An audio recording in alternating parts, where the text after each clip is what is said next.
सभी भाइयों को जयदेव, जय मां भवानी और जय छात्र धर्म। तो भाइयों, बीजेपी ने अंधभक्त ठाकुरों को फिर एक झटका दिया है। अब तो पीछे से दिया है जोर का झटका। जैसे जैसे देते हैं झटके, ऐसे ठाकुरों को झटके बीजेपी बार बार दे रही है। अब जो झटका दिया है इटावा में, इटावा का क्षेत्र है एक चक्कर नगर, वहाँ पर हमंतपुरा है। चक्कर नगर हमंतपुरा में क्षत्रियों द्वारा, वहाँ पर परिहार राजपूत भी रहते हैं, चौहान सभी रहते हैं वहाँ पर। और वहाँ पर क्षत्रियों के हज़ारों गांव हैं, पचासों गांव हैं। वहीं जो मिहिर भोज का इतिहास चुराते हैं उनके 2-4 गांव होंगे खींचकर।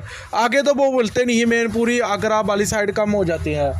ये आगरा से और मैनपुरी से लगता जिला है और जहाँ पर हज़ारों गाँव हैं। लेकिन क्षत्रिय सम्राट मिहिर भोज के समान में हम यात्रा निकाल रहे थे।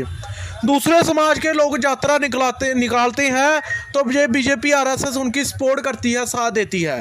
वही क्षत्रिय समाज यात्रा निकाल रही थी तो वहाँ का जो सांसद था, जिसका नाम है रामशंकर कठेरिया, और वहाँ के जितने भी नगर पंचायत या जितने भी हैं, किसी भी समाज के, किसी भी उसके, उन्होंने क्षत्रिय समाज की वो रैली रुकवा दी।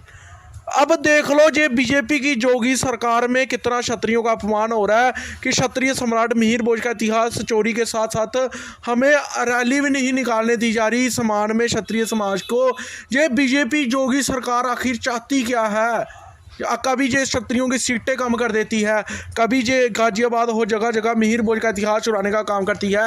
ये जोगी बीजेपी सरकार जो है, आरएसएस की सरकार, ये हिंदू मुसलमान को लड़ाने का काम करती है।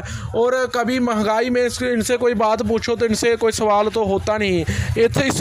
इस देश को इन्होंने बेड़ा गर्क करके रख दिया है। क्षत्रिय राजा भरत के भारत देश को इन्होंने आज पूरी आर्थिक मंदी छाई हुई है, जगह जगह लोग भूखे मर रहे हैं। लेकिन ये बीजेपी आरएसएस की सरकार जो है लोगों को भूखा तो मार रही है, लेकिन साथ साथ में क्षत्रिय समाज को यात्रा तक निकालने नहीं दिया जा रहा। तो भाइयों, इटावा के ठाकुरों, मैनपुरी के ठाकुरों, आगरा के ठाकुरों, अभी भी आंखें नहीं खुली तो तुम कभी सुधर ही नहीं सकते। और तुम सुधरोगे भी नहीं सुधरोगे। तुम आज बोलोगे बाइकाट, फिर से तुम उसकी ही पीछे से मरवाओगे उसके। वो चाहे तुम्हारी जितनी मर्जी मारते रहे, तुम फिर भी उनसे मरवाते रहोगे। तुम नहीं सुधर सकते। तुम्हें जितना मर्जी समझाओ, तुम्हारे अपने बाहुल्य इलाके में जहां तुम सबसे ज़्यादा हो, वहां पर जो 1-2% हैं और तुम वहां पर 40-20-30% हो, वहां पर भी ये सरकार के लोग हैं जो तुम्हें यात्रा नहीं निकालने दे रहे। वहां पर परिहार राजपूत अभी भी रहते हैं। दूसरी कौम में परिहार वंश ही नहीं है, और वो कौम कन्नौज में, गुजरात में, जहाँ जहाँ मिहिर भोज ने राज किया वहाँ मिलती ही नहीं। वहीं क्षत्रिय समाज वहाँ मिलता है। फिर खुद सोचो कि मिहिर भोज का जो वंश था वो प्रतिहार था।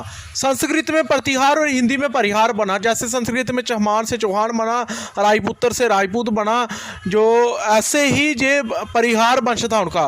और वहाँ के परिहार राजपूतों का ही गांव था और वहाँ पर ही वो यात्रा निकाल रहे थे आगे। उनको अपने बाबा की, अपने दादा की यात्रा तक निकालनी नहीं दी जा रही।